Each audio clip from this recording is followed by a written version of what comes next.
सुनाइसिप कक्षा 5 पाठ 5। नेपाल भाषा अर्थात् नेवारी भाषा नेपालमा बोलिने भाषामध्ये सम्पन्न भाषा हो।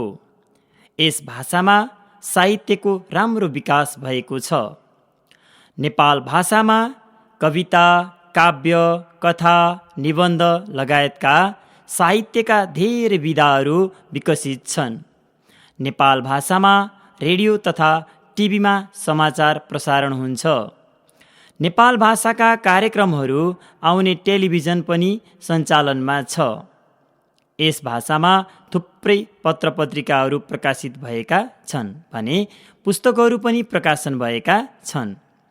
नेपाल भाषाका थुप्रै गीत तथा भजनहरू रेकर्ड भएका छन्। यस भाषामा चलचित्रहरू पनि निर्माण भएका छन्। भाषाको विकास मानिसहरूले बोलेर मात्र हुँदैन। कुनै पनि भाषाको विकास त्यो भाषामा लेखिएका सामग्रीहरूको अवस्था कस्तो छ, त्यसको प्रकाशन तथा प्रसारण कतिको विकसित छ भन्ने कुराले निर्धारण गर्छ। यसरी हेर्दा नेपाल भाषा विकसित भाषामा पर्दछ।